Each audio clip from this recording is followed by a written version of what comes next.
Welcome to yes के हैंडिट sir. Yes के हैंडिट sir पे मैं संतोष सर आपका स्वागत करता हूँ। तो दोस्तों, कल के लेक्चर कैसे लगे आपको कमेंट करके ज़रूर बताइएगा। आज उसी सीक्वेंस में हम नेक्स्ट टाइप पढ़ेंगे जिसका नाम है लेटर वर्ड और प्रॉब्लम्स। इस पे बेस्ड क्वेश्चन सॉल्व करेंगे और देखेंगे कि इस कॉन्सेप्ट में कैसे क्वेश्चन आते हैं। तो प्लीज़ वीडियो को लाइक कर दीजिएगा, शेयर करिएगा, सब्सक्राइब करिएगा और कमेंट करना ज़रूर करिएगा। ठीक है स्टूडेंट, तो आइए वीडियो को स्टार्ट करते हैं।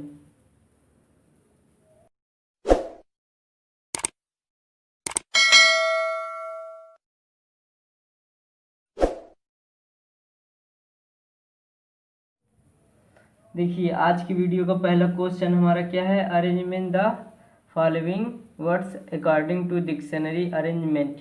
मतलब ये कह रहा है क्वेश्चन में कि जैसे डिक्शनरी में ए टू जेड अरेंज रहता है, मतलब ए टू जेड यानी एक के बाद दूसरा शब्द आता है, उसी प्रकार इसमें भी अरेंज करना है। ठीक है स्टूडेंट, तो आइए हम इसको अरेंज करते हैं। तो जैसे इसमें ई पी, अब इसमें क्या देखना रहता है, इसमें देखिए ए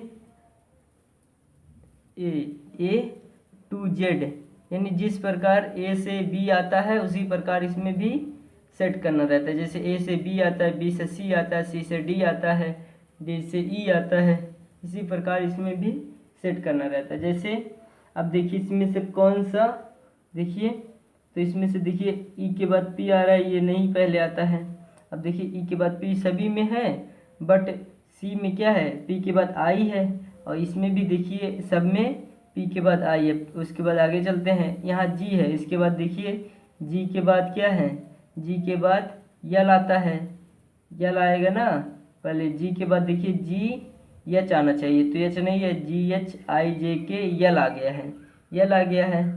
तो पहले क्या होगा, सी होगा, उसके बाद यल यानी ई होगा, यल आ गया ना, यम एन ओ यस आ गया। अब यस ये रहेगा, ठीक है, ये वाला रहेगा, उसके बाद ये वाला रहेगा, यस टी आ गया। ठीक, उसके बाद आखिरी में क्या बचता है, ये बचता है, डी बचता है, क्योंकि टी के बाद ओ आ गया, इसलिए ये हमारा आखिरी शब्द हो जाएगा। इसलिए ऑप्शन क्या होगा, दो इज करेक्ट आंसर, ऑप्शन।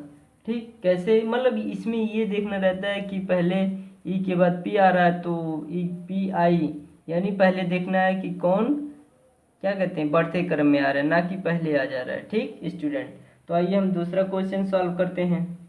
तो दूसरे क्वेश्चन में देखिए कौन सा हो सकता है। तो देखिए पहले W के बाद O आ गया है, अब W के बाद पहले क्या आता है, H पहले आता है अल्फ़ाबेट से, H पहले आता है, उसके बाद ही अगला आता है, तो H आ गया, उसके बाद H के बाद क्या आएगा, H के बाद यहाँ देखिए यहाँ भी O है, यहाँ भी R आ गया है, तो यानी R के पहले O आता है ना, तो इसमें देखिए O आ गया है बट U आया है इधर, और इधर R है, इसलिए हमारा दूसरा ऑप्शन दूसरा हो जाएगा ये, यानी ई हो जाएगा। उसके बाद तीसरा बचता है क्या, तीसरा ओ के बाद आर आया है, इसलिए यू बाद में आता है, इसलिए हमारा तीसरा ऑप्शन ये डी हो जाएगा, मतलब डी हो जाए सेट करने पे। उसके बाद हमारा आखिरी में बचता है क्या, ओ के बाद देखिए डब्लू ओ, आर बाद में आता है, ओ पहले आता है, इसलिए हमारा ए हो जाएगा। उसके बाद आखिरी में ये हो जाएगा बी ऑप्शन, बी वर्ड। ठीक, तो इसलिए हमारा ऑप्शन कौन सा होगा, option C is right answer. अब देखते हैं friend question number 3। Question number 3 क्या है, एंगल अर्थ है, एंगल एंगरली ईच है, तो इसमें से कौन सा सेट करने पे पहले आएगा, तो अल्फ़ाबेट से ही, अल्फ़ाबेट से ही हमें सेट करना रहेगा। तो देखिए आइए हम इसको सेट करते हैं। तो जैसे इसका है क्या, पहले क्या आना चाहिए, देखिए पहले अब देखिए ई ए है, ठीक है, ई ए लगभग सभी में है। उसके बाद यहाँ जी आ गया, आर आ गया, जी आ गया, आर आ गया, तो पहले सी आता है ना, तो इसलिए पहला ये ले लेंगे। ठीक, तो देखिए पहले ई लेते हैं, तो ऑप्शन पहले में इसी में है, और इसी में केवल है, तो जैसे ऐसा क्वेश्चन रहेगा कि पहले ई अल्फ़ाबेट से आता है, तो ई ए सी एच पहले आता है, तो इसलिए हमारा ऑप्शन 4 इज राइट हो जाएगा। ज़्यादा उसके बाद क्या करने की ज़रूरत नहीं है, क्योंकि पहले ही ऑप्शन में केवल है, फोर्थ ऑप्शन में केवल ई पहले है और बकिया में बी पहले, इसलिए हमारा आंसर क्या हो जाएगा, ऑप्शन 4 इज राइट आंसर। अब देखते हैं friends question number 4। Question number 4 में दिया है साउंड, दिया है स्नैप्स, दिया है नहीं ऐसे दिया है, उसके बाद हमें सेट करना रहेगा। तो आइए हम आपको सेट करके बताते हैं। तो देखिए पहले इसमें क्या है, सी नहीं यस है, ओ है, तो लगभग इसमें देखिए एच पहले आ गया, ठीक है, और इधर भी एच पहले आ गया है।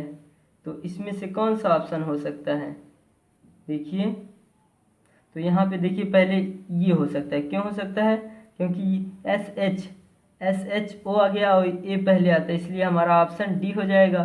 उसके बाद ऑप्शन डी होने के बाद उसके बाद क्या कहते हैं, उसके बाद देखिए फिर एच हो जाएगा यानी सी हो जाएगा फिर, ठीक। उसके बाद क्योंकि बकिया में सब एन आ रहा है, ओ आ रहा है और हाँ एन आ रहा है, ओ आ रहा है। अब देखिए ऑप्शन ई होगा, ई क्यों होगा, क्योंकि एन आ रहा है और बकिया इस दोनों में ओ है, ठीक है। तो क्योंकि एन पहले आता है उसके बाद बी होगा, क्यों बी होगा, क्योंकि बी ओ के बाद सी है, तो सी पहले आता है यू बाद में आता है, इसलिए हमारा बी होगा। उसके बाद जो बचता है ए हो जाएगा हमारा answer, B is right answer. मतलब इसको डिक्शनरी के अनुसार रखना रहेगा, ठीक, या ए टू जेड याद है तो उसके अनुसार भी रख सकते हैं। अब बढ़ते हैं क्वेश्चन नंबर 5 की तरफ। अब देखिए फ्रेंड्स हमारा क्वेश्चन नंबर 5 है। क्वेश्चन नंबर 5 में क्या है, E M B O D Y है, उसके बाद ये एक दिया है सीक्वेंस, उसको हमको अरेंज करके लिखना रहेगा, ठीक स्टूडेंट। तो आइए हम इसको अरेंज करते हैं। तो जैसे इसमें क्या है, पहले में हमारा ई है, ठीक है, तो ई एम है, तो इसमें भी ई एम है, ई एम इसमें भी है, ई एम इसमें भी, ई एम इसमें भी है, ठीक। तो बट ई एम बी पहले आ रहा है, बी आ रहा है ना, उसके बाद बी के बाद आर आ जा रहा है, किसी में यल आ रहा है, तो आई पहले आता है, ठीक। तो इसलिए हमारा ऑप्शन पहले क्या होगा, 3, उसके बाद क्या है, 3 है ना, उसके बाद हमारा क्या है, 3 के बाद अब देखिए एम बी आ रहा है और उसके बाद यल आ जा रहा है, यानी आई के बाद एल ए आता है, ठीक। तो इसलिए हमारा ये हो जाएगा, यानी 3 4, उसके बाद क्या है, ए आएगा, क्यों ए आएगा, क्योंकि बी के बाद ओ है और यहाँ पे आर है, तो ओ पहले आता है, तो इसलिए हमारा ऑप्शन ए हो जाएगा। उसके बाद अरेंज करने पर उसके बाद हमारा 2 होगा, क्यों होगा 2, क्योंकि देखिए यहाँ पे बी आर ओ ए आ रहा है और यहाँ पे ओ आ रहा है, इसलिए हमारा ए पहले आता है, इसलिए हमारा ऑप्शन बी क्या कहते हैं 2 होगा। 2 के बाद हमारा आखिरी में जो बचता है वो लिख देंगे, यानी 5, इसलिए हमारा option D is right answer. अब देखिए क्वेश्चन नंबर 6। क्वेश्चन नंबर 6 में क्या है, ये देखिए आप लोग देख लीजिए एक बार। तो आइए सॉल्व करते हैं। पहले देखिए एस टी है, S T S T S T और एस ए है, तो पहला हमारा क्या होगा, पहला एस ए है ना, तो पहला हमारा पहला पांचवा होगा। उसके बाद पांचवे के बाद देखिए क्या होगा, सभी में पांचवा है तो पांचवा का रहन दीजिए ऐसी है, तो यहाँ पे लिख लीजिए बाद।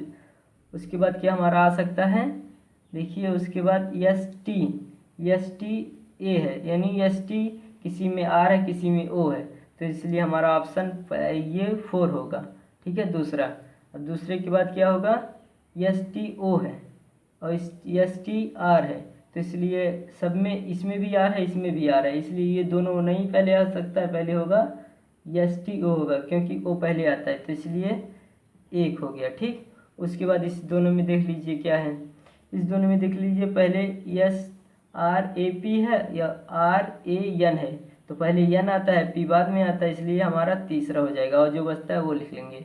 तो ऐसा सीक्वेंस किस ऑप्शन में है, ऑप्शन सी में है, जो हमारा क्या है, राइट आंसर है। तो फ्रेंड्स अब बढ़ते हैं हम नेक्स्ट क्वेश्चन की तरफ। अब देखिए हमारा क्वेश्चन नंबर 7 है। क्वेश्चन नंबर 7 से सॉल्व करने से पहले हमें देखिए ऊपर कुछ इंस्ट्रक्शन दिया है, क्या दिया है, in each of the following question find out how many such pair of letters are there is the given words each of which has as many letters between them in the word as in the English alphabets, मतलब ये कह रहा है कि ऐसे कितने word हैं जो इंग्लिश क्या कहते हैं A to Z के अनुसार रखे गए हैं। मतलब एक जितने स्थान पे अगर A एक स्थान पे आता है और उसी स्थान पे, और अगर C तीसरे स्थान पे आता है तो A से तीसरे स्थान पे C पे कितने ऐसे वर्ड हैं जो इसी प्रकार मतलब रखे गए हैं। तो आइए जब क्वेश्चन सॉल्व करेंगे तो पता चलेगा एग्जैक्ट वैल्यू क्या है।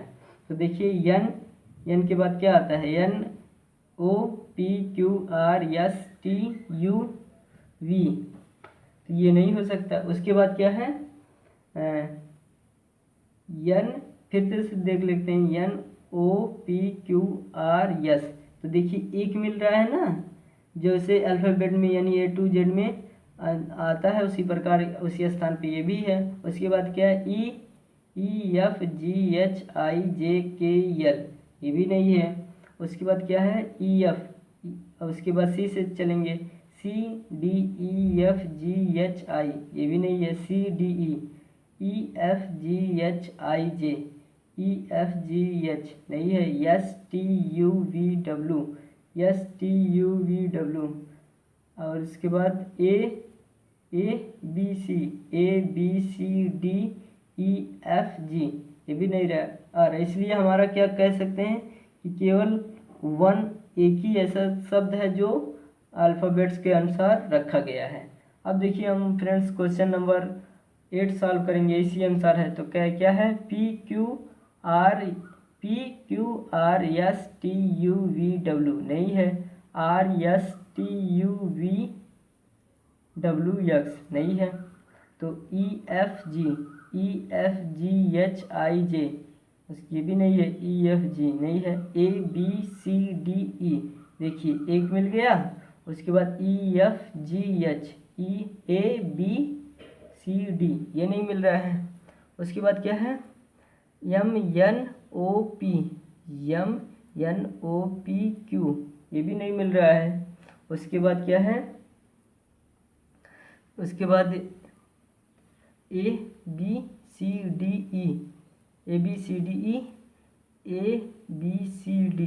MNOPQ, नहीं मिल रहा है। MNOPQ। अब देखिए BCDE, अब देखिए एक यहाँ पे मिल गया ना, और फिर देखिए LMNOPQR, LMNOPQR, यानी ए, और EFGHIJKL नहीं मिल रहा है। इसलिए हमारा ऑप्शन नहीं, क्वेश्चन 8 में केवल 2 ऐसे पेयर हैं जो अल्फ़ाबेट्स के अनुसार रखे गए हैं। ठीक स्टूडेंट, तो आइए हम इसी प्रकार क्वेश्चन 9 को सॉल्व करते हैं। क्वेश्चन 9 में क्या है DEFGHI,